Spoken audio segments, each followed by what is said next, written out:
사랑하는 성도님들, 몇 년도에 태어나셨어요? 우리나라 사람들 태어나면 12지신이라 해서 자기 그게 붙잖아요. 무슨 띠냐고요? 올해가 토끼띠라네요. 아, 토끼띠 있으세요? 그러면 이제 대충 나이를 알죠. 토끼띠면 어린아이가 손을 들면 12살이겠죠.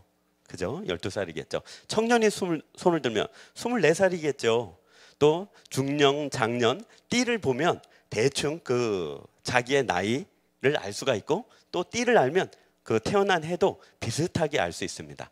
근래 들어서 가장 고생한 연도의 출생자를 누가 따지면서 교수님 한 분이 적어놨는데 1958년에 태어난 사람들이 고생을 많이 했대요.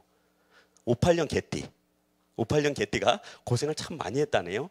한국 근대사에 있어서 여러 가지 일들이 많았대요. 5.16 혁명이라든가 또 12.12 사태라든가 또 민주화를 또 거치고 또 산업화도 거치면서 58년생들이 고생을 많이 했대요. 그럼 우리나라 역사 전체를 따져서 가장 고생한 연도에 태어난 사람들을 아십니까? 저도 찾아봤어요. 1580년대에 태어난 사람은 자기 인생에서 전쟁을 4번이나 치렀대요. 10대 때는 임진왜란이 터졌대요. 30대에는 임진왜란 끝나고 이갈의 난으로 또 한 3년 싸웠대요. 40대에는 정묘호란, 50대에는 병자호란이 났대요. 우리나라 조선 역사에서 가장 극심한 전쟁이 임진왜란과 병자호란이거든요. 근데 그게 1580년대에 태어난 사람 그 두 가지 전쟁을 다 겪었대요. 이 전쟁을 겪고도 살아남은 사람이 있었대요. 그런데 문제는 1660년대에 태어난 사람들은 10대 때 경신대기근, 30대 때는 을병대기근을 겪었대요. 대기근 그러면 전쟁보다 나을 것 같은데 안 그렇대요. 조선 왕조실록을 읽어보면 그 당시 너무 기근이 심해서 사람을 잡아먹었대요. 특히 자기 자식을. 그건 이성을 잃었다는 거잖아요. 자기의 천성을 잃었다는 거예요. 자기 자식을 솥에 삶아가지고 먹었다고 해서 고발을 했더니 조정에서 조서가 내려가기를 기근이 너무 심함으로 인하여 사람 잡아먹은 일에 대하여 탓하지 말라 하고 조서를 왕이 직접 내보낼 정도로 기근을 겪었대요. 병자호란, 임진왜란도 다 살아남은 사람들이 이 기근 때 다 죽었대요. 그러니 1580년대에 태어난 사람들은 우리 조선 역사 또 대한민국 역사를 따져서 제일 고생했대요. 근데 1위가 있대요. 1위. 이 사람들도 1위는 아니에요. 언제냐면 1220년대 고려시대죠. 그때 태어난 사람들이 있는데 10대 때 몽골 1차 침입, 20대 때 2차 침입, 30대 때 3차 침입, 40대 때 4차 침입. 몽골이 더 이상 안 왔대요. 더 이상 가져갈 게 없어서. 몽골은 우리나라 역사에서 좀 지워져 있는 부분인데 징기스칸이 우리나라에 그 셋째 아들이 쳐들어왔지만 쿠빌라이 칸이라는 걔가 쳐들어왔지만 와서 10대 이하, 그러니까 10살 이상의 모든 남자는 다 죽였어요. 점령지에. 살려두지를 않았고요. 10살 아래의 아이들은 여자와 함께 다 잡아갔어요. 그래서 우리나라 인구가 가장 적을 때가 언제냐? 1220년대. 몽골이 침입해서 우리나라 사람들 싸그리 잡아갔대요. 그리고 남은 사람 얼마 안 되는데 강화도의 피신에 있던 채씨 문중이 돌아와가지고 그 남아있는 것마저도 수탈해 가서 우리나라 인구가 가장 적은 때가 바로 이 고려시대랍니다. 주변에 채씨 있으면 조심하십시오. 채씨가 앉았다 일어난 자리는 풀도 안 난다잖아요. 그만큼 우리 인생의 역사를 따져보면 고생을 한 그 해가 많대요. 근데 이렇게 따져보면 가만히 보십시오. 가장 고생한 연도의 사람은 누굽니까? 아무리 역사를 따져서 1등, 2등, 3등 따져봐도 내가 제일 고생했죠. 당연한 겁니다. 내 인생인데. 다른 사람이 100년 전에, 500년 전에, 50년 전에 무슨 고생을 했는지는 잘 모르겠고 그 사람들이 했으니까, 역사에 남아있으니까 글로는 읽을 수 있는데 그 사람들의 고생을 직접 맞부딪힌 건 아니라고요. 내가 작은 거 고생한 것이 더 크지, 그 사람들이 대기근과 전쟁을 통하여 고생한 것보다는 내가 지금 당장 부엌에서 밥하다가 손가락이라도 베이면 그게 쓰린 법이지. 500년 전에 어떤 기근이든 1000년 전에 무슨 전쟁이든 우리가 그 고생을 다 알 수는 없잖아요. 오늘 이스라엘 백성들이 모세 앞에 나와서 마지막 40년 광야길을 다 돈 후에 38년이 된 거예요. 그리고 이제 모세에게 항변을 하고 있을 때 모세가 그 사람들에게 우리가 돌아온 길을 봐라. 38년의 기간을 한번 봐라 하고 한 설교가 오늘 본문이에요.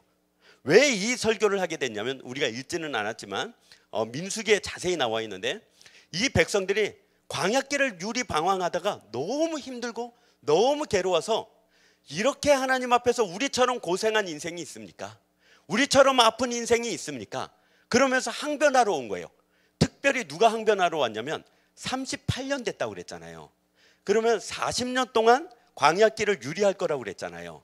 40년이 막 시작할 때 이스라엘 백성들 대부분이 알고 있었어요. 뭘요?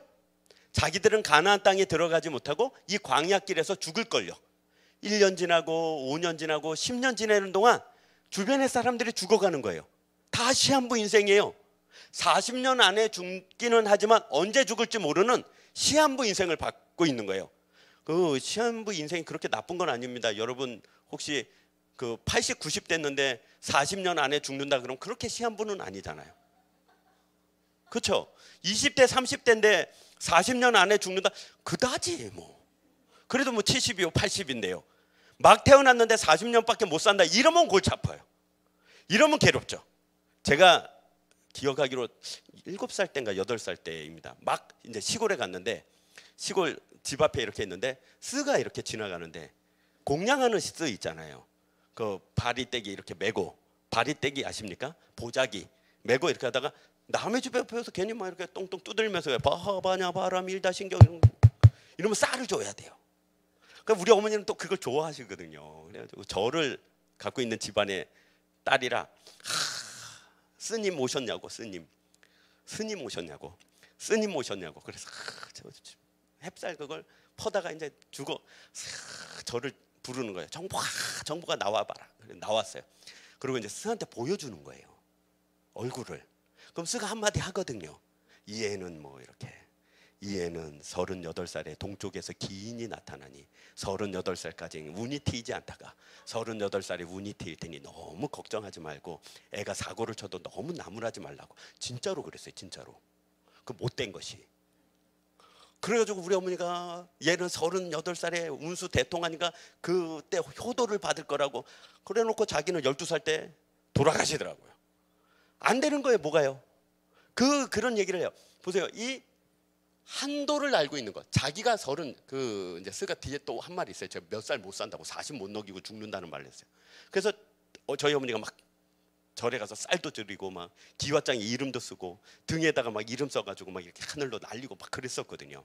애가 이제 막 9살도 채 안 된 애가 뭐 40밖에 못 산다. 40대 전에 죽는다 그러니까 얼마나 애타겠어요. 한도를 알고 있잖아요.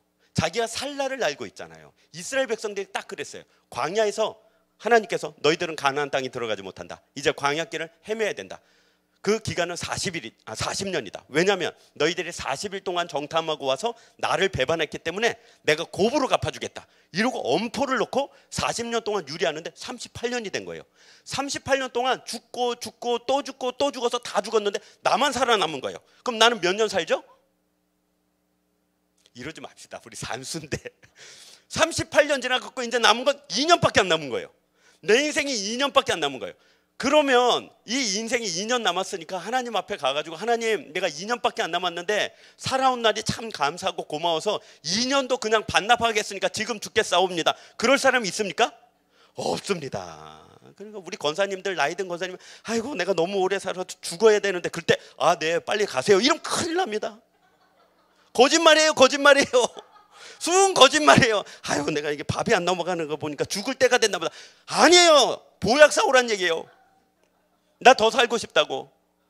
절대 믿지 마십시오. 그 옆에서 나 죽어야 되는데 내가 너무 오래 사는 거 아니냐. 아니라고. 200년은 사셔야 되는데 지금 무슨 얘기를 하냐. 그래야 좋아하셔요. 거기다 대놓고 빨리 돌아가시라고 하면 아유 큰일 납니다. 방에다가 그냥 막 던지고 그러십니다. 실제로. 그러지만 오래 사시라고. 어차피 나도 권사님도 결정 못해요. 하나님이 결정하시는 거니까.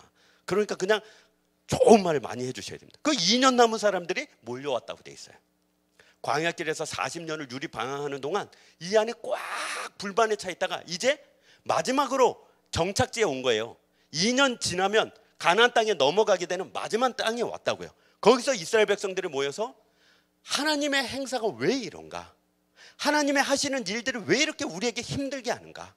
하나님은 왜 우리 인생에 어려움을 놔두고 왜 제거해 주지 않고 40일이라는 기간만큼 정해놓은 거는 우리가 어쩔 수 없다 쳐도 40년 동안 그러면 어차피 정해진 인생 하나님 좀 편하게 쉽게 행복하게 가게 해주시지 40년마저도 이렇게 힘들게 합니까? 그거 항변하러 왔어요.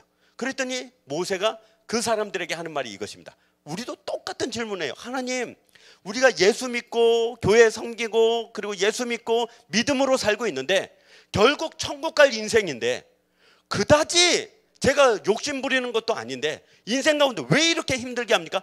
웬만하면 좀 쉽게 가게 해주세요. 하나님, 저 인간은 왜 안 치워주고 저 왼수들은 왜 제거 안 해주고 내 앞에 늘 걸림돌로 놔두고 나로 보게 하고 나로 겪게 하고 나로 힘들게 합니까? 이거 좀 치워주십시오. 그 얘기를 똑같이 하고 있다고요. 우리가 그러지 않습니까? 읽어볼까요? 1절에 우리가 방향을 돌려 여호와께서 내게 명령하신 대로 홍해길로 광야에 들어가서 여러 날 동안 세일산을 두루 다녔더니 여호와께서 내게 말씀하여 이르시되, 여기 광야길로 행해서 세일산을 다녔대요. 세일산은 누가 사는 산이냐면 에서가 사는 동네예요. 야곱에게 축복이 다 가버리고 복이 다 가버리고 에서가 들어가서 자기 아버지에게 부탁하죠. 이삭에게 남은 복이 있습니까? 그때 이삭이 준 복이 뭡니까? 너는 저기 척박한 땅에서 그 척박한 땅에서 헤매면서 살 것이다. 들의 남자로서 들의 사람으로 살 것이다. 그래서 내가 저 땅을 줄게. 저런 땅 어디다 씁니까? 했던 그 땅이 바로 세일산이에요. 그 세일산을 두루 돌아다니고 있으면 누구를 만날 수밖에 없습니까? 에서의 후손들을 만날 수밖에 없지요. 에서의 후손들은 야곱의 후손인 이스라엘과는 원수 사이예요. 그런데 하나님이 그들을 제거해 주지를 않습니다. 읽어볼게요. 2절에 여호와께서 내게 말씀하여 이르시되, 너희가 이 산을 두루 다닌 지 오래니 돌이켜 북으로 나가라. 너는 또 내 백성에게 명령하여 이르기를, 너희는 세일에 거주하는 너희 동족 에서의 자손이 사는 지역으로 지날진대 그들이 너희를 두려워하리니 너희는 스스로 깊이 삼가고 그들과 다투지 말라. 그들의 땅은 한 발자국도 너희에게 주지 아니하리니 이는 내가 세일산을 에서에게 기업으로 주었음이라. 이 에서의 땅 세일을 지날 때 에서 사람을 다투지 못하며 그 땅을 소유하지 못하고 물도 곡식도 필요하거든 돈 주고 사도록 하나님 명령하십니다. 세일산만 그런가요? 아니요, 여기도 그럽니다. 9절이요. 8절부터요. 우리가 세일산에 거주하는 우리 동족 에서의 자손을 떠나서 아라바를 지나며 엘렉과 에시온 게벨 곁으로 지나 행진하고 돌이켜 모압 광야길로 지날 때, 모압 땅은 누구 땅이죠? 옛날 소돔과 고모라에서 탈출한 롯이 자기 딸들과 근친하여 생겨난 게 모압과 암몬입니다. 친족이에요, 사실상은. 그런데 이스라엘 백성과 모압은 철천지 원수입니다. 늘 땅을 두고 다퉜습니다. 이 원수를 하나님이 치워주지 않고 뭐라고 이야기하냐면 9절에 여호와께서 내게 이르시되, 모압을 괴롭히지 말라. 그와 싸우지도 말라. 그 땅을 내가 내게 기업으로 주지 아니하리니 이는 내가 롯 자손에게 아르를 기업으로 주었음이라. 예요. 이 백성들 두 땅이 있죠. 세일 땅과 이 모압 땅을 지나는데 그 백성들에게 절대 관여하지도 말고 그들을 싸우지도 말고 혹시 먹을 것이 있으면 돈을 주고 먹을 것을 사서 마땅한 대가를 치르고 가라 이거예요. 우리에게 하나님이 이렇게 말씀하시면 우리는 어떻습니까? 똑같이 하나님, 내 기도의 제목에 하나님, 회사에서 이 인간을, 집에서 이 인간을, 우리 집안에서 이 인간만 없으면 좋겠습니다 라고 기도하는 사람이 저만 있죠. 저만 있습니다. 그렇죠? 여러분 그렇지 않죠? 여러분은 늘 믿음으로 사시며 사랑으로 포용하시기 때문에 원수가 어디 있습니까? 다 괜찮은 사람들밖에 없는 줄로 믿지만 저를 예를 들어서 제가 직장 생활을 할 때 저를 참 괴롭히는 사람이 하나 있었어요. 근데 이게 딱 대놓고 괴롭힌다 그러면 어디 가서 고발이라도 하겠는데 애매하게 괴롭히는 거 있잖아요. 예를 들면 참 쪼잔하게 밖에 나가서 커피를 사오면서 내 것만 안 사오는 거예요. 그럼 뭐라 그런 거? 왜 내 거는 안 사왔냐고. 이렇게 당당하게 말할 수 있는 성격은 안 돼요, 저도. 그래서 그냥 왜 저래요? 이러고 그냥 나가서 커피를 한 잔 사오는 거예요. 은근히 따 시키는 거 있잖아요. 은따라고 그러잖아요. 은근히 따를 시켜서 나로 하여금 그 사람이 나는 너 마음에 안 들어. 이걸 눈치채게는 하지만 그렇다고 해서 그걸 대놓고 말을 못하게. 회식 자리를 가면요, 이상하게 앉힐 때 끝자리에 앉혀요. 그리고 물 가져와 뭐 가져와 그러면 나보다 더 늦게 들어온 사람이 여기 있는데 나를 보고 뭘 가져와 이래요. 그러면 직장생활 할 때 그게 마음에 듭니까? 그거 괴롭죠. 왜냐면 후배가 여기 있는데 후배가 가서 물도 떠오고 뭐 필요한 거 뭐 물수건도 가져와야 되는데 꼭 지목해서 가져와. 그러면 나는요, 얘를 시키기는 좀 그래요. 그 뭐 기분 나빠 보이잖아요. 그때 멋있게 네 알겠습니다, 제가 가져오겠습니다, 이런 성격은 안 돼요. 가가지고 그냥 그래 하여튼 이렇게 가져와가지고 딱 주고 이래요. 열받는 거예요. 너무 그래 어떡합니까? 믿는 사람이고 기독교인이고 그리고 또 신앙으로 산다 그런 사람이 어떻게 거기서 싸웁니까? 바로 교회 가서 하나님께 고자질을 했죠. 저 인간을 좀 치워주십시오. 저 인간을 그냥 좀 없애주십시오. 그런 사람만 있습니까? 저희 어릴 때 저희 집안에 당숙 한 분이 계셨습니다. 이 당숙이 참 이제 막 40도 안 된 이 당숙이 참 망난이었어요. 집안 우산은 다 시키고 다니는, 집안마다 한 명 있잖아요. 그 잔치를 하면 잔치를 망치는, 잔치한다 그러면 왜 그렇게 일찍 와요? 그래가지고 아직 만들지도 않은 음식을, 원래 저희 어릴 때만 해도 그 시골 마을은 전기에는 남자가 들어가면 안 돼요. 전기 아십니까? 부엌이요, 부엌. 그래서 전기에서 일하는 여자아이를 이거 욕이라 그러던데, 윗지방에서는. 저희 밑에 지방에서는 욕은 아닙니다. 편하게 하는 얘기입니다. 전기가시나가 있었어요. 전기가시나는 뭐냐면 부엌에서 일하는, 집에서 쓰는 요즘 개념으로 따지면 종업원이지만 또 다른 좀 그런 게 있었습니다. 그 누나가 하나 있었어요. 금자예요. 이름이 금자인데 죄송합니다. 그 부엌에서 일하고 있어요. 그 금자 누나를 그렇게 괴롭히는 거예요. 와가지고 아침 일찍, 저희 집안이 이제 이렇게 무슨 잔치가 있고 제사가 있으면 새벽부터 음식을 만드는데 새벽부터 와가지고 그러는 거예요. 근데 저는 그 누나를 잘 따랐거든요. 누나가 참 저에게 잘해줬어요. 꽃감도 맨날 빼다 주고 이러니까 참 좋아했어요. 그래서 금자 누나를 괴롭히니까 또 의협심에 불타가지고 가가지고 당숙 이러면 되겠습니까? 그러면 조카가, 그러면 그것도 장손집 조카잖아요. 그러면 기회예요. 뭐 손을 대면 안 되는데 당숙 이러시면 안 됩니다. 그럼 벌써 눈에 불이 번쩍해요. 막 때리는 거예요. 그럼 또 난리가 나는 거예요. 잔치집에 그냥 술 먹고 저녁 늦게까지 그냥 깽판을 치고 그릇을 깨고 싸우는 거예요. 그래서 저는 누굽니까? 그 당시도 교회를 다녔고 믿음의 사람이고 신앙으로 사는 사람이니까 또 교회 가서 고자질을 했죠. 하나님, 저 인간을 빨리 죽여주십시오. 저 인간만 없으면 참 우리 뭐 잔치하고 제사할 때마다 좀 괜찮겠습니다. 그러고 기도를 했다고요, 실제로요. 그리고 아버지한테 말은 못했지만 아버지 앞에 와서 되게 뿌듯해했어요. 아버지, 우리 집안에 우삭거린 창피거린 저 인간을 빨리 죽여달라고 제가 기도했습니다. 확 치워달라고 제가 얼마나 기도를 했는지 뭐 자랑스러워하면서 집에 왔던 기억도 있어요. 지금 이스라엘 백성들은 자기네 인생이 자기들이 생각하기에는 꼬였어요. 단 한 번의 불순종, 자기들이 생각해서는 그렇게 큰 불순종도 아닌 것 같은데 하나님은 괜히 대노하셔가지고 그냥 한번 그냥 슬쩍 넘어갈 만한 일인데도 불구하고 하나님은 굉장히 진노하셔가지고 40일 동안 불순종했는데 실제로는 40년 동안 이 광야길을 뺑뺑 돌도록 만든 데 대하여 너무 불만에 차 있고 너무 서운하고 너무 괴롭게 살고 있는 거예요. 그러고 나서 40년 살다가 이제 38년이 됐는데 살아남은 사람이 있는 거예요. 마지막 희망을 걸었는지는 모르겠어요. 2년 남은 동안 안 죽었으니까 혹시나 하나님이 나를 가나안 땅에 넣어줄란가, 그래서 내 마지막 노년은 저기서 보낼란가, 모르지 않는가, 그런 희망을 품었는지도 몰라요. 만약 광야길 시작할 때 20대였다면 지금 60세예요. 물론 70세 80세도 있었겠지만 그 나이 때 얼마나 더 바라보고 얼마나 욕심낼 만하고 얼마나 더 기대를 가질 만합니까? 그 기대를 가지고 와서 하나님 앞에 이 광야길 도는 동안 우리가 얼마나 고생했는지 주님이 아시지 않습니까? 하고 하나씩 하나씩 낱낱이 모세 앞에 내놓는 거예요. 왜요? 우리가 광야길에서 못 먹은 거, 못 입은 거, 힘들었던 거 주님이 아신다면 이제 봐줄 만하지 않습니까? 이제 없었던 걸로 해줄 만하지 않습니까? 야야, 생각보다 많이 고생했다, 생각보다 힘들었다, 그러니 내가 봐줄게. 그런 이스라엘 백성 앞에 모세가 뭐라고 얘기했냐면 이렇게 얘기합니다. 봐라야, 40년 동안 우리가 뺑뺑이 도는 동안 하나님이 우리 대적을 우리 앞에서 이렇게 깔끔하게 아주 쏙 시원하게 치워준 적이 있냐? 없지 않았냐? 지금 그 얘기를 하는 겁니다. 우리끼리 이야기면 이겁니다.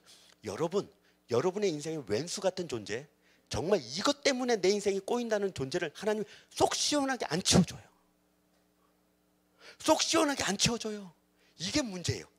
신앙과 믿음이라 그러면 참 이 부분이 어렵습니다. 사입이라든가 이방 종교에서는 그걸 어떻게 하죠? 500, 1000, 심지어 뭐 몇 억 가져오면 내가 액을 찔러줄게. 저도 실제로 봤어요. 그 저희 옆집에 무당 할머니가 살고 계셨거든요. 그 막 볏집으로 사람 모양을 만들어 가지고 대침 있어요. 대침으로 팍팍 찌르면서 거기다 부적 붙여놓고, 그리고 이걸 싸가지고 가져가서 어디다 묻어라. 그러면 네 왼수가 죽을 거다. 500. 그 당시 집 한 채 600만 원이었습니다. 그런데 500조 뭐 이래요. 근데 그걸 하는 구슬하는 오는 사람이 실제로 있어요. 왼수 같은 사람 죽으라고. 그 마음속에 얼마나 괴롭고 힘든 것은 알겠지만, 그렇다고 사람을 죽이겠다고 구타로 오는 사람을 보면서 저는 어린 마음에 이게 무섭더라고요. 우리가 똑같이 생각을 해보십시오. 우리 마음에 참 괴롭고 힘들어요. 너무 고생스럽죠. 말로 다 할 수가 없어요. 정말 힘들어요. 제가 아시는 분이 그 오해하지 마시고 드십시오. 옛날 이야기입니다. 정말 옛날 1950년 60년 얘기입니다. 그 시골에 그 권사님 한 분이 저한테 해준 얘기였는데, 자기 시집살이 얘기를 해줬습니다. 시어머니는 좋았대요. 가끔 가다 시아버지가 싫은 경우가 있대요. 그 시아버지가 진짜 못됐대요. 어떻게 못됐는데요? 그랬더니 그 권사님이 막 시집을 와가지고 16, 17에 시집 오잖아요. 그 당시는 진짜 얼굴도 모르고 와요. 그냥 와요. 그러면 이름이 사라지죠. 그냥 안성댁 그러면 자기가 처녀 때 안성에 사는 거예요. 그 권사님은 진동댁이었어요. 진동 아십니까? 그 진주 옆에 가면 진동이라고 있습니다. 그 거기서 이제 시집을 오신 거예요. 진동댁이었는데 시아버지가 아침에 일어나면 며느라기를 부른다. 얘야, 오늘은 콩국수가 먹고 싶다. 그러면 그 없는 형편에 죽어라 구해가지고 콩국수를 해가지고 딱 갖다 놓자마자 이제 콩국수 실내 팥죽 해와라 이런다. 한 숟가락도 안 되고. 그럼 그걸 물려야 된대요. 그리고 또 동네마다 돌아다니면서 팥을 어찌어찌 구해가지고 팥죽을 그렇게 끓여 놓으면, 야 배고파 죽겠는데 네가 나는 밥을 안 주고 팥죽 끓여오라 그래가지고 팥죽 끓이고 있었다고 그러면 상을 놓고 그렇게 때리면서 빨리 밥 내놓으라고. 그래서 하얀 밥을 해가지고 갖다 놓으면 한 그릇 잘 먹고 기운 내서 또 때린대요. 계속 그렇게 시키니까 이 시집살이가 시어머니가 옆에서 보기에도 너무 괴로워서 자기 남편이 빨리 죽기를 바라더래. 며느라기한테서 미안해서. 그런 것처럼 그런 아주 못되게 구는 사람이 우리 인생에 있어요. 왼수들이 있다고요. 그럼 왼수들에 대하여 오늘 본문에 하나님이 모세를 통하여 이스라엘 백성에게 말하기를 이렇게 얘기합니다. 읽어볼게요. 10절에 이전에는 에밋 사람이 거기 거주하였는데 아낙 족속같이 강하고 많고 키가 크므로 그들을 아낙 족속과 같이 르바임이라 불렀으나 모압 사람은 그들을 에밈이라 불렀으며 호리 사람도 세일에 거주하였는데 에서의 자손이 그들을 멸하고 그 땅에 거주하였으니 이스라엘이 여호와께서 주신 기업의 땅에서 행한 것과 같았느니라. 무슨 얘기냐면 지금 모압 땅을 이야기하면서 부연해서 설명을 하는 겁니다. 누가요? 모세가요. 왜요? 이스라엘 백성들이 이 본문을 읽고 이 설교를 듣고 잘 알아들으라고요. 지금 모세가 설교를 하기를 이렇게 합니다. 야 봐라, 모압 그 백성들이 우리의 원수 아니냐. 이스라엘 백성들만 보면 쳐들어와서 죽이려고 하지 않냐.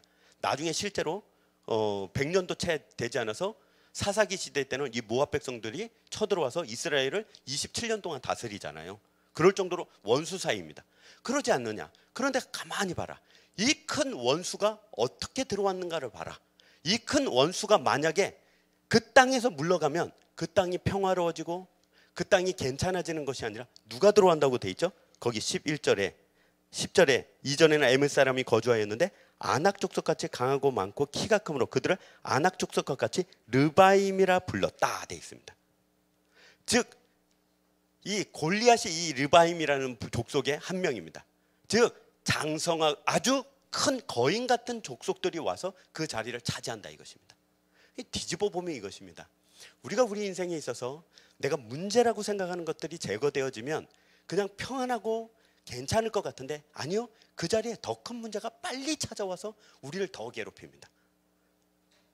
우리가 그 문제를 품어내고 그 문제를 소화시키기 전까지는 그 문제가 그냥 문제로 있는 것이 오히려 복이고, 혹여나 그거를 인위적으로 내가 강제로 치우거나 혹여는 도망가면요, 오히려 더 큰 문제로 말미암아 내가 괴로움을 당한다는 것입니다. 그래서 가끔 어떤 분들이 그러잖아요. 아이고 누가 보기 싫어가지고 교회를 옮겼더니 똑같은 것이 앉아가지고 오히려 더 폐악질을 해서 괴롭다는 이야기를 우리가 흔히 듣지 않습니까? 어떤 직장이 싫어서 그 직장을 그만두고 나와서 내가 좀 좋은 직장이라고 생각해서 들어갔는데 안 그런 경우도 있고요. 어찌하든지 내가 이 사람을 바꿔야겠다고 그래가지고 바꾸자고 그랬더니 오히려 더 빗나가고 더 곁길로 가서 이전보다 더 손대기 힘들어지는 경우를 얼마나 많이 만납니까? 결국 이제 이스라엘 백성들에게 이렇게 얘기를 합니다. 13절에 이제 너희는 일어나서 세례 시내를 건너가라 하시기로 우리가 세례 시내를 건넜으니 가데스 바네아에서 떠나 세례 시내를 건너기까지 38년 동안이라. 이때에는 그 시대의 모든 군인들이 여호와께서 그들에게 맹세하신 대로 진영 중에서 다 멸망하였나니. 이 이야기를 모세가 이렇게 얘기합니다. 봐라, 둘 중에 하나다. 이게 우리에게 용기가 되어야 됩니다.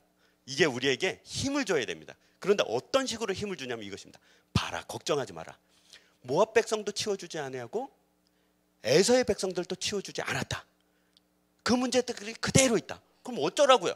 그런데 가만히 보니까 니네가 죽더라 이거예요. 이게 우리에게 용기가 되냐고요. 가만히 보십시오. 인생에 있어서 문제가 너무 크고 그것이 힘들어서 그거하고 씨름하고 살고 있는데 하나님이 갑자기 우리에게 이렇게 말씀하시는 것입니다. 내가 그 문제 치워주지 않는다. 내가 그 문제 해결해주지 않는다. 그럼 어쩌라고요? 걱정하지 마라. 네가 죽는다. 그럼 이게 뭐예요? 하나님, 내가 죽으면 무슨 소용이 있습니까? 내가 죽으면 그냥 다 끝인데 이게 무슨 말장난 같은 말입니까? 아니라고요. 우리가 갖고 있는 인생의 문제라고 생각하는 것을 우리가 소화해내고 그것을 우리 자신이 덮을 만한 큰 그릇이 되거나 아니면 우리로 하여금 그 문제 앞에서 우리가 죽도록 하신다. 즉 우리가 잘 아는 대로 하나님은 우리가 감당할 만한 시험만 허락하여 주시고 혹여 감당치 못할 경우에는 우리로 하여금 피할 길을 주셔서 그 문제가 그대로 있지만 우리가 살 길은 열어주신다. 그 이야기입니다. 그 문제 앞에서 우린 둘 중에 하나일 수밖에 없습니다. 문제를 품어내거나 문제 앞에서 그냥 내가 죽는 거죠. 그게 진짜 믿음이고 그게 진짜 신앙이라고 우리에게 지금 모세가 이스라엘 백성을 통하여 우리에게 이야기하고 있는 것입니다. 이게 어려운 부분이에요. 신앙과 믿음이 저기 무슨 무당이나 사입이나 이방 종교처럼 뭐 하나 잘 해가지고 구사해서 원수를 죽여 없애고 문제를 해결해버리고 아주 그냥 평탄한 길을 가게 하는데 신앙의 길이 없고 그 문제들이 내 앞에 깨끗이 사라져서 나는 만사형통하는데 우리의 믿음의 길이 없어요. 늘 하나님은 우리 문제를 그대로 두고 그 문제와 씨름해서 우리가 그 문제보다 더 크게 성장하기를 기다리세요. 그 문제를 해결하기를 하나님이 기다리세요. 어떻게 해요? 내가 품어내기를요. 우리가 이것이 되는 것이 있죠. 뭐죠? 자식이 그렇죠. 자식은 우리가 감당 못할 문제예요. 그런데 감당하고 있죠. 어떻게 해요? 그냥 버티고 사는 거예요. 밥 주고 시키고 학교 보내고 뭐 한다 그러면 기도해주고 품에 안아주고 기다려주면서 그냥 감당하고 있는 거예요. 자식 중에 그 부모가 감당할 만큼의 자식이 누가 있습니까? 없죠. 자식은 그렇지 않습니다. 사랑은 내리사랑이라고 자기 부모가 불쌍하고 자기 부모를 좀 애써주고 자기 부모를 위해서 뭔가를 할 수 있을 정도 되면 이미 그 자식은 이제 출가하거나 독립해서 할 만큼 어른이 된 후에나 그렇습니다. 어릴 때는 그러지 못해요. 그냥 내내 속을 썩이는 것입니다. 이상하죠. 하지 말라는 것만 일부러 골라서 하는 것처럼 보이잖아요.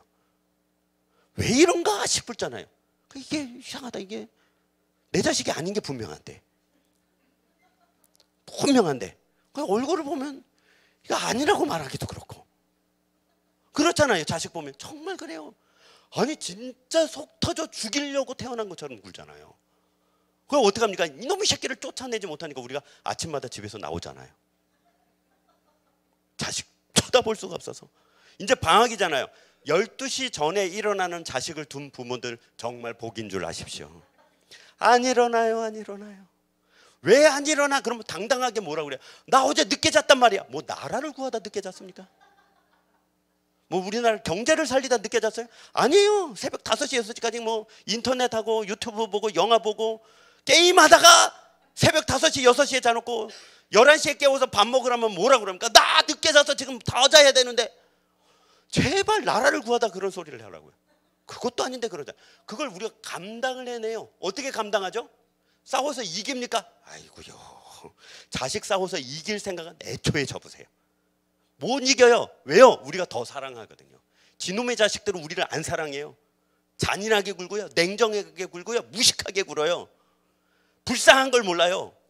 어휴, 힘들어요. 제가 상담해온 아이 중에 참 힘든 아이가 있었는데 엄마가 중국 사람이에요. 한국 남자를 만나서 결혼을 한 거예요. 근데 그 남편이 아이고 이게 그 중장비 수리하는 사람인데 그 자바라 위에다 중장비를 올려놓고 밑에 들어가서 수리하다 이게 자바라가 무너진 거예요. 그 밑에 갈렸어요. 그래서 식물인간으로 있다가 죽은 거예요. 죽는 날 그 집 아들이 그 엄마 멱살을 잡고 아빠 살려내라고 그거 하는데 와 여기가요 메어지는데 그 어린 게 그 이제 초등학교 2학년인가 3학년인가 그랬어요. 아 3학년이네. 3, 4학년밖에 안 됐어요. 그 어린 게 그 엄마 멱살을 잡고 엄마가 요만해요. 요만하고 뼈밖에 없는 그리고 또 그 남편 그 한 2년인가 3년 그 식물인간 남편 뒷바라지 한다고 완전히 쪼그라들었어요. 그리고 친척들은 찾아와가지고 남편이 남겨놓은 집 명의 바꿔놓으라고. 넌 중국 가라고. 그 명의 내놓으라고. 그 남동생 그 누나들이 찾아와. 그렇게 괴롭히는데 그 엄마가 그냥 뼈만 남아있는데 아빠 죽는 날 그 애가 아빠 살려내라고 엄마 멱살 잡고 흔들면서 아빠 살려내 살려내 그러는데 저는 옆에서 보면서 목사인데 어이구야 이걸 말려야 되잖아요. 근데 애 심정도 이해가 되고 엄마 심정도 이해가 되고 엄마가 그 손을 잡고 못 떼내요. 왜 못 떼내요? 왜 못 떼내요? 그렇게라도 좀 풀라고. 아빠가 죽었잖아요. 답답하고 미치고 방법이 없잖아요. 그 얘가 지금 막 어쩔 수 없는 분노에 찼잖아요. 그러니까 엄마가 자기 몸을 내주는 거예요. 멱살 잡아라, 흔들어라, 소리쳐라, 울어라. 그렇게 해서도 네 마음이 조금이라도 풀리면 아이고 나는 그게 더 낫다. 멱살 잡히는 게 욕 듣는 게 그게 엄마잖아요. 그러고 감당을 해내는 거예요. 그러고 감당을 한다고요. 그럼 몇 년 지나지 않아서 그 아들이 지금 이제 중학생이 됐을 거예요. 올해인가 뭐 중학생 아마 됐을 겁니다. 그 세월을요 그렇게 감당해내면서 가는 거예요. 지금 모세가 이스라엘 백성들에게 그 얘기를 하는 것입니다. 우리가 세일산을 지나고 모압산을 지나고 오지 않았느냐. 그 왼수 같은 민족들이 우리를 죽이려고 얼마나 쫓아오지 않았느냐. 이 본문에는 기술되어 있지 않지만 민수기 본문에는요 모압이 칼을 들고 쫓아와서 급히 도망갔다고 되어 있잖아요. 그래서 그 원수 같은 것들을 하나님이 안 치워주시는 걸 네가 보지 않았느냐. 그런데도 지금 또 와서 원수들을 좀 치워달라고 나에게 간구하고 나에게 항변하느냐. 하나님은 그렇게 일 안 하신다. 하나님은 원수를 그 앞에 놔두고 우리를 성장시키고 우리를 성숙시켜서 우리가 그것을 소화해낼 만큼 넉넉하게 푸근하게 복되게 우리를 만드시는 하나님이시지 그렇지 않다 이것입니다. 그래서 신명기 6장으로 가보겠습니다. 신명기 6장 4절에 가면 이렇게 되어 있습니다. 5장이요. 5장 7절. 신명기 5장으로 가면 신명기 5장 7절에 이렇게 되어 있습니다. 5장 7절에 나 외에는 다른 신들을 내게 두지 말지니라. 너는 자기를 위하여 새긴 우상을 만들지 말고 위로 하늘에 있는 것이나 아래로 땅에 있는 것이나 땅 및 물속에 있는 것에 어떤 형상도 만들지 말며 그것들에게 절하지 말며 그것들을 섬기지 말라. 나 내 하나님 여호와는 질투하는 하나님인즉 나를 미워하는 자의 죄를 갚되 아버지로부터 아들에게로 3, 4대까지 이르게 하거니와 나를 사랑하고 내 계명을 지키는 자에게는 1000대까지 은혜를 베푸니라. 아멘입니다. 이 말씀은 지금 신명기 5장을 통하여 무슨 이야기를 하고 있냐면 이 이야기를 합니다. 지금 2장부터 하는 설교가 계속돼서 5장까지 넘어가거든요. 이 이야기는 지금 우리 앞에 있는 장애물을 치워주지 않는 하나님이 우리를 사랑하지 않는다거나 아니면 우리에게 무관심한 것이 아니라 오히려 하나님은 지금 다른 어떤 신도 너하고 관계를 맺거나 다른 그 어떤 신도 나보다 너를 사랑하거나 다른 어떤 신도 너를 시간과 공간 안에서 역사를 통하여 네 인생을 통하여 함께 하기를 원하는 것보다 내가 더 원하고 있다 해요. 나는 오직 너밖에 없는 것처럼 너를 사랑하고 오직 너하고 나밖에 이 세상에 없는 것처럼 너에게 관심이 많으며 혹여나 네가 세상으로 날아갈까 봐 네가 땅으로 꺼질까 봐 네가 하늘로 사라질까 봐 노심초사하면서 내가 너를 꽉 붙잡고 있다. 그 이유가 뭐냐면 온통 내 관심은 너에게 있기 때문이다. 사실 네가 나와 다른 우상 사이에서 선택하거나 비교하지 못하도록 내가 너에게 규례와 법도와 율례를 준 까닭은 이거 하나밖에 없다. 뭐 하나냐면 신명기 6장입니다. 신명기 6장 4절. 신명기 6장 4절에 보면 이렇게 되어 있습니다. 이스라엘아 들으라. 우리 하나님 여호와는 오직 유일한 여호와시니 너는 마음을 다하고 뜻을 다하고 힘을 다하여 내 하나님 여호와를 사랑하라. 오늘 내가 내게 명하는 이 말씀을 너는 마음에 새기고 내 자녀에게 부지런히 가르치며 집에 앉았을 때에든지 길을 갈 때에든지 누워있을 때에든지 일어날 때에든지 이 말씀을 강론할 것이며 너는 또 그것을 내 손목에 매어 기호를 삼으며 내 미간에 붙여 표로 삼고 또 내 집 문설주와 바깥문에 기록할지니라. 9절까지 읽었습니다. 하나님께서 이스라엘 백성들에게 나는 너만 보이는 것처럼 사랑한다. 그래서 너도 나에게 꼭 그랬으면 좋겠다. 왜요? 혹시 다른 사람하고 내가 어떤 관계 속에서 사랑한다면 그 사람의 사랑의 정도에 의해서 상대방에 대한 이해의 정도가 결정됩니다. 하나님이 우리를 사랑하시는 정도가 참으로 높고 깊고 넓어서 하나님이 나를 아시는 정도가 참으로 높고 넓고 깊습니다. 왜요? 사랑하면 골똘히 생각하거든요. 사랑하면 늘 관심이 거기가 있거든요.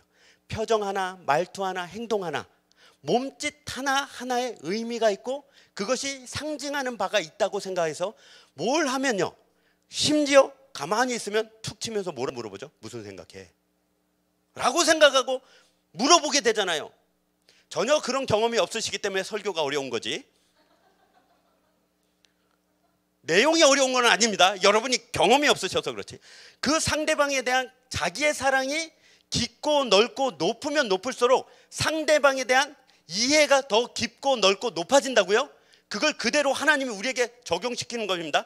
제발 내 말을 듣고 쓰고 읽고 미간에 새기고 문설주에 새기고 옷설주에 새겨서 옷깃에 새겨서 내 말을 청종해라. 나를 좀 봐라. 내 말을 좀 들어라. 나와 함께 해라. 그러면요, 내가 너를 아는 것처럼 네가 나를 알게 돼서 내가 너를 사랑하는 것처럼 너도 나를 사랑하게 된다. 나의 관심은 온통 거기에 있다. 그것을 방해하는 우상을 섬기지 말고 그것을 방해하는 너의 장애물에 빠지지 말고 그 모든 장애물과 그 모든 원수 앞에서 누구에게 집중하고 누구에게 관심을 주라고요? 내 눈앞에 있는 그 장애물이 아니라 하나님께 관심을 두고 하나님을 붙잡고 하나님을 찾으라고요. 어떻게 해요?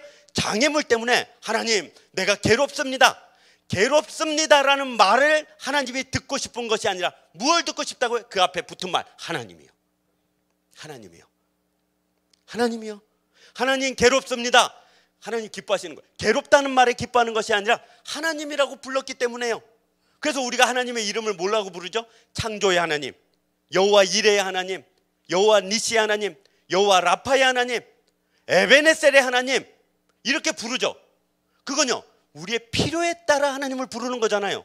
그러면 하나님은 이레라는 말, 니시라는 말, 라파라는 말, 에베네셀의 말, 이 말은요 실제로는 하나님께는 큰 기쁨이 되지 않습니다. 하나님이 진정으로 기다리고 있는 건 딱 하나예요. 앞뒤 아무런 수식어 없이 그냥 하나님을 부르기를 바라고 있어요. 내 기도에 응답하시는 하나님이 아니고 내 소원에 응답하시는 하나님이 아니고 나를 낫게 하시는 하나님, 그렇게 내 형편과 환경에 따라서 하나님을 부르는 것 당연하지만 하나님이 진정으로 기다리고 있는 건 딱 하나입니다. 모든 수식어를 떼고 그냥 내가 하나님 앞에 나와서 하나님, 이겁니다. 여러분이 자식을 부를 때 어떻게 부릅니까? 내게 효도하는 복된 아들아 이리 오너라 이럽니까? 그러지 않죠. 나를 사랑하기를 지극히 사랑하는 이쁜 딸아 이리 오너라 이러니까 안 그렇죠. 뭐라 부르니까 우리 강아지야 어디니? 우리 강아지 어디 있어? 딸, 아들 이렇게 부르지. 그 앞뒤의 수식어는요 필요가 없잖아요. 왜 필요가 없어요? 바라는 게 없거든요. 그냥 건강하기를, 공부 열심히 하기를, 그냥 사람 노릇하기를, 그냥 행복하기를, 너는 나처럼 안 살기를, 너는 나처럼 고생 안 하기를. 그래서 내가 고생해 줄게, 내가 힘들어 줄게, 내가 수고해 줄게. 너는 좋은 거 먹고 좋은 거 입고 좋은 거 보고 좋은 거 누리면서 좋은 세상에서 좋은 사람들과 살길 간절히 바라죠. 물론 말은 어떻게 합니까? 이 망할 놈아 이렇게는 하죠. 이 죽일 놈아 이러고. 그럼 우리의 본심은요, 모든 수식어를 다 떼고 부르잖아. 아들, 딸, 끝이에요. 없어요. 하나님이 진정으로 지금 바라는 것은 이것입니다. 왜 장애물을 안 치워줍니까? 그놈의 장애물 아니면 우리는 부르지도 않아요, 하나님을.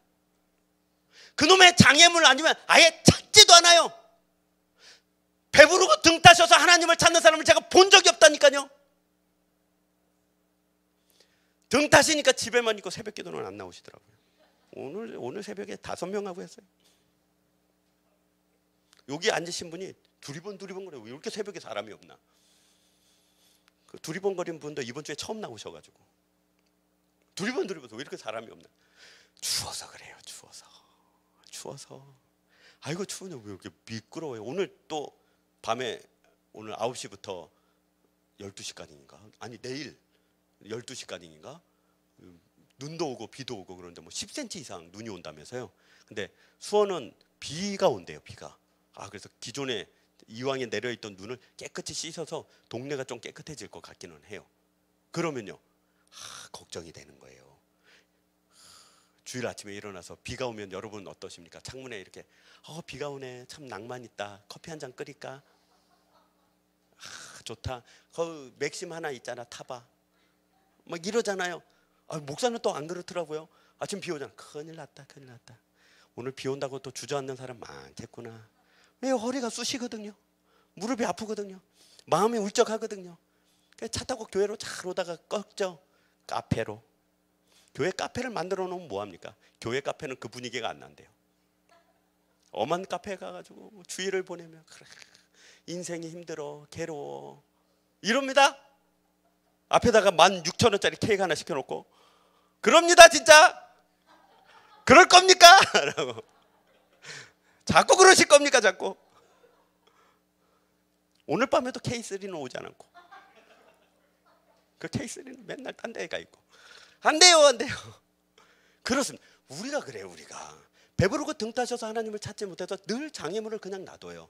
그리고 우리를 바꾸어내십니다. 우리가 그 장애물을 품어내도록 자식을 품어내듯이. 그래서 하나님은요, 심지어 우리에게 예수님 뭐라고 그랬죠? 네 원수를 사랑하라요. 원수를 용서하라도 아니에요. 원수를 갚지 말라도 아니고 원수를 봐줘라도 아니에요. 원수를 대놓고 뭐라고 그러죠? 사랑하는 수준까지 요구하세요. 뭐 어떻게 원수를 사랑합니까? 사랑하죠. 계속 얘기 드리면 우리가 원수를 사랑하지 않습니까? 집에 하나, 둘, 셋이 다 집에 있잖아요. 그 원수들이. 그 왼수들이 어떻게 그렇게 왼수인지 참 그래요. 아이고야 싶습니다. 어떻게 살았나? 그 왼수들이 있습니다. 그래서 이제 하나님이 우리로 하여금 하나님을 부르는 그 수준이 어느 수준인지 우리가 알아야 됩니다. 어느 수준이요? 어떤 수식어도 붙이지 않고 그냥 하나님이 좋아서 부르는 수준까지 우리를 불러내십니다. 하나님, 아이고 하나님, 아이고 하나님. 끝입니다. 여호와 이레의 하나님, 에베네셀의 하나님, 여호와 뭐 뒤에 그 수많은 거 있잖아요. 그것이 아니라 뭘 해줘서가 아니라 그냥 하나님인 거예요. 그냥 하나님. 그거 하나님이에요. 정말 이 예를 들어서 죄송합니다. 그 부모님이 돌아가신 분들 있잖아요. 부모님이 돌아가셨는데 엄마 아빠가 돌아가셨는데 세월이 이렇게 지났어요. 세월이 지나고 나서 지금 생각을 해보십시오. 돌아가신 분들은 지금 생각. 만약에 한 번만 그 부모가 돌아올 수 있으면 뭘 요구하실 겁니까? 돈 달라고 유산 안 물려줬다고 그럴 겁니까? 그런 거 하나도 없죠. 하나도 없습니다. 한 번만 그냥 부모가 돌아올 수만 있다면 그걸로 다 된 거예요. 그걸로 다 된 거예요. 그게 무슨 유산 문제. 옛날에 나한테 잘못한 거 내가 낱낱이 말할 테니까 나 그거 잘못했다고 빨리 사과해. 이럽니까? 그런 거 하나도 없죠. 그냥 돌아와서 얼굴 한번 보면요, 그걸로 다 되는 거잖아요. 그게 우리예요. 우리가 예배당에 와서 무릎 딱 꿇고 하나님 이것도 안 해주시고 저것도 안 해주시고 이건 뭐고 저건 뭐고가 아니라 그냥 와서 딱 앉았는데 하나님 얼굴 한 번만 보여주세요. 하나님 한 번만 좀 만나주세요. 하나님 한 번만 보면 되겠습니다. 그러면 저 장애물 안 치워주고 저 왼수 안 치워줘도 내가 감당해 볼게요.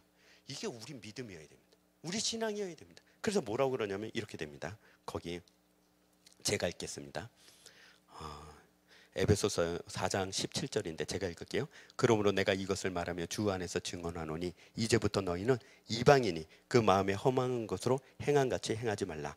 그들의 총명이 어두워지고 그들 가운데 있는 무지함과 그들의 마음이 굳어짐으로 말미암아 하나님의 생명에서 떠나 있도다. 어떻게 떠나 있냐면 그들이 감각 없는 자가 되어 자신을 방탕에 방임하여 모든 더러운 것에 욕심으로 행하되 오직 너희는 그리스도를 그같이 배우지 아니하였느니라. 지금 에베소서에 사도 바울이 우리에게 이 본문과 똑같은 이야기를 합니다. 에베소 사람들이 지금 자기 그 사는 에베소에 아데미 신전이라는 게 있어서 그 아데미 신전을 통하여 많은 사람들이 그리스도인을 핍박하고 있어서 사도 바울에게 디모데를 통하여 요청하기를 뭐라고 했냐면 하나님께서 하실 수 있으면 저 아데미 신전을 치워 주시옵소서. 그렇게 간구를 했다고. 저도 아침 9시에 요 마당에 나가서 가끔 그렇게 기도를 하죠. 하나님, 저를 좀 치워 주십시오. 왜냐면 그 우리 동네 사람들은 착해요. 그 법으로 금지한 지 지금 한 30년 됐거든요. 교회 종 치는 거 금지돼 있잖아요. 금지됐습니다. 30년 안 됐나? 20년 넘었나요? 교회 그 저기 11시 예배 있으면 10시 반에 종 치잖아요. 땡땡 치는 거 불법이에요. 그래서 종을 못 치는 거예요. 종이 있어도.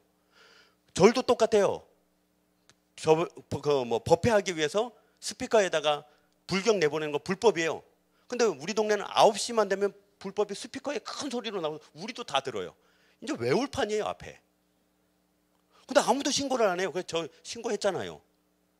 장안구청에다가. 이거 불법인데 왜 이러냐니까. 아 그러시냐. 신고자 누구시냐고.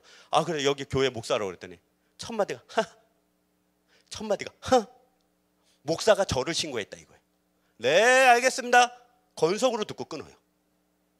벽산 아파트에 사시는 분들 회개하십시오. 왜 전화를 안 하십니까?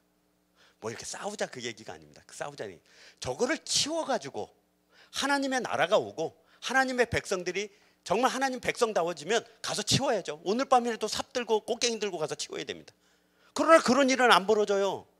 제가 21살 때 저 친한 형하고 같이 저기 안산에 가면 큰 전국적으로 유명한 그 무당터가 있습니다. 거기서 가면은 그냥 장난 아니라고 그래서 장군터라고 큰 팻말이 있었어요.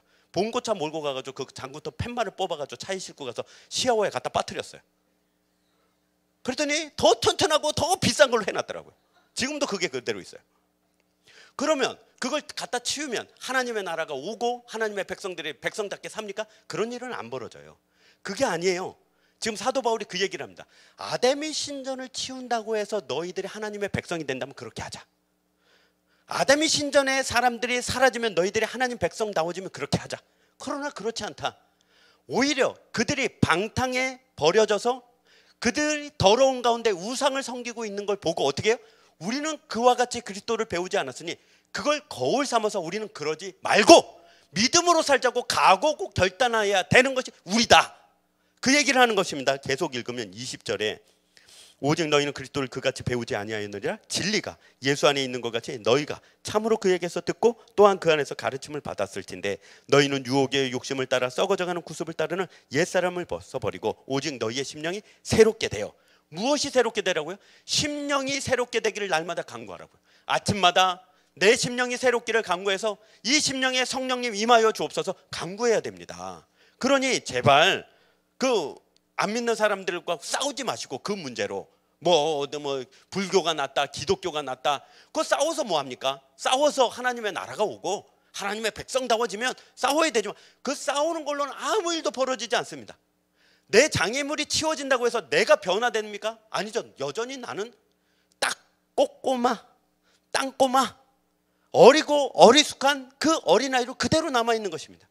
하나님은 그걸 원하지 않고 우리를 성장시키시고 우리를 키워서 그 문제를 작게 보는 것입니다. 작게 보는 것입니다. 너무나 좋아요. 여러분 고향 마을 돌아가 보셨습니까? 수십 년 만에 10년 만에 20년 만에 깜짝 놀라는 거 있죠? 뭐가 놀라죠? 저도 굉장히 늦게 고향을 떠난 후에 어떤 결단 때문에 늦게 갔어요. 고향에 갔는데 깜짝 놀랐어요. 초등학교 운동장이 왜 이렇게 작은 거예요? 그때는 그게 진짜 광활했거든요. 뛰어도 끝에 갈 때는 힘들었는데 아니 나이 들어서 가보니까 요만해 땅밭. 그래서 학교가 옮겼나? 아니 그 땅 그대로 내가 컸죠. 내가 컸어요. 내가 조그만 할 때는 강아지가 쫓아와도 무섭죠. 크면요 지금도 무서워요. 저는. 왜 가요? 걔는 나를 우습게 보죠. 걔들은 요만한 거나 이따만한 거나 나만 보면 짓고요 쫓아와요. 왜 그러는지 모르겠어요. 근데 걔를 그렇게 좋아하는데 걔를 이렇게 안거나 그러지를 못해요. 걔가 왜 그렇게 무서워? 고양이도 그래요. 저를 보면 쌍심지를 켜고. 왜 그러지 걔네들? 우리 지하주차장에 검은 고양이 자주 와 있는 거 아시죠? 추우니까 거기 와서 자요. 참치캔 하나 뜯어가지고 갔더니 딱 저를 쳐다보는 게 눈빛이 이거예요. 왜 이제 왔어? 일 제대로 안 해?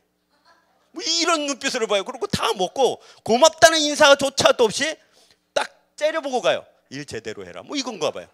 밥때 지켜라. 뭐 이건가 봐. 이러고 가요. 이 자식이. 왜 그런지는 모르겠는데 아이고요. 이게 어릴 때는 그렇지만 나이가 들면 이게 다 품어져요. 나이가 들어가는 게 그렇게 나쁜 게 아니에요. 인생에 연륜이 쌓이는 것이 괜찮은 편이에요. 잠언 말씀에 뭐라고 그럽니까? 너희의 흰머리가 너희의 영환이라. 너희의 면류관이라 그러잖아요. 그래서 염색 안 하신 권사님 축복합니다. 우리 흰머리는 그만큼 인생의 경험과 연륜을 통하여 이제 내가 장성했다는 증거가 됩니다. 그러니 품어내고 안아줘야 됩니다. 우리는 그리스도를 그렇게 배우지 않았습니다. 읽어보면 이것입니다. 분을 내어도 죄를 짓지 말며 해가 지도록 분을 품지 말고입니다. 그 분을 품지 않는 실력을 키워야 된다는 것입니다. 분이 나가지고 밤에 못 자는 거 어쩔 수 없어요. 실력이 안 되는 거니까. 그 옆에서 아이고 신경질 내지 마, 화내지 마. 그러면 건강이 안 좋아. 그 말이 더 건강이 안 좋아요. 열받아 죽겠는데 열 내지 말라 그러면 됩니까? 그냥 돌아서야죠. 방법이 없습니다. 실력이 안 되니까요. 그래서 지금 사도 바울이 이렇게 얘기를 하는 것입니다. 아데미 신전을 치워서, 즉 우리의 장애물을 치우고 아데미 신전의 우상 숭배자들 다 제거해버리면 우리 신앙이 크고 우리가 믿음의 사람이 된다면 그렇게 하자. 그러나 그렇지 않다. 하나님 우리를 그렇게 가르치지 않았다. 우리로 하여금 성장해라, 성숙해라, 품어내라, 안아줘라. 원수를 용서하는 걸로 그치지 말고 원수를 사랑하는 데까지 나아가야 된다입니다. 그러기 위해서 우리가 교회를 다니는 거예요. 예배를 드리는 거예요. 기도를 하는 것입니다. 말씀을 듣는 거예요. 막 오셔가지고 앉아서 목사님 이야기를 들으면 어쩔 땐 열받잖아요. 그렇지 않습니까? 저도 목사님 얘기를 들으면 좀 그렇게 열받게 이야기를 하는지 정말 집에 돌아가가지고 아이고 진짜 유튜브를 다시 보다가 아이고 진짜 열받아 진짜 이럴 때가 많아요. 저도 제 얘기 듣다가 열받는다고요. 아이고 왜 이렇게 잔소리를 해대? 이왕 할 설교면 다독거리고 사랑의 말을 하고 위로를 해주고 힘을 주고 잘한다 해도 교회 올까 말까인데 맨날 잔소리를 하냐면 너 같으면 교회에 오겠냐? 라고 저한테 얘기를 한다고요. 저한테 그런다고요. 진짜로요. 그래서 결심을 해요. 유튜브에 이제 떠 있는 제 설교를 제가 듣고 다음에 이러지 않으리라 하고 오늘도 그러고 있습니다. 나도 좀 이렇게 넉넉하게 푸근하게 정말 이렇게 예쁘게 부드럽게 설교를, 그건 저 70대 되면 기대하십시오. 그 전까지는 죽어라 욕하고 죽어라 잔소리하고 죽어라 못되게 굴고 죽어라 그냥 이렇게 그냥 살 겁니다. 어쩌겠습니까? 여러분이 장성하셔서 저를 품어주시든가 제가 장성해서 여러분을 품든가 둘 중에 하나 사단은 나겠죠. 그 싸움을 해야 되는 것입니다. 그 싸움을 해야 되는 것입니다. 예배 안에 들어와서 말씀에 부딪히고 말씀에 도전을 받고 말씀에 상처 있고 말씀에 깨지고 말씀에 어려움을 겪으면 또 말씀에 위로를 받고 말씀으로 풍성해지고 말씀으로 생명을 얻어서 치고 받고 밀고 땡기고 중리 산이 이 투쟁 가운데서 점차 늘어나는 거예요. 고무줄 늘어나듯이 점차 밥그릇 늘어나듯이 점차 안 맞는 구두를 가져오면 어떻게 해줍니까? 안에 나무를 집어넣고 나무를 벌리잖아요. 그럼 가죽이 터지는 것이 아니라 늘어나요.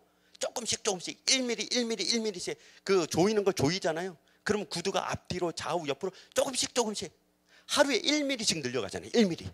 하루에 10cm 돌리면 구두가 터지겠죠. 그러나 1mm씩 늘리 구두가 늘어가는 거죠. 우리가 주님이 우리를 그렇게 만듭니다. 여러분 오늘 집에 돌아가시면 집에 여전히 똑같은 표정과 똑같은 말투와 똑같은 행동하는 여러분의 원수를 축복하십시오. 네가 있어서 내가 오늘 또 잘하나 보다. 네가 있어서 오늘 내가 또 성숙하나 보다. 어느 날 내가 너를 품어주는 그날에 내가 너를 사랑하게 되는 그날에 내가 너와 함께하리라 하고 오늘은 가서 대판 싸우십시오. 이 왼수야 이러고 뭐 실력이 안 되는 걸 어쩝니까? 그 실력을 키우기 위해서 예배 가운데 나오고 기도하고 찬양하는 것입니다. 그것이 복된 것입니다. 예배 가운데 나아갑시다. 우리 찬양하며 각오하고 결단하겠습니다.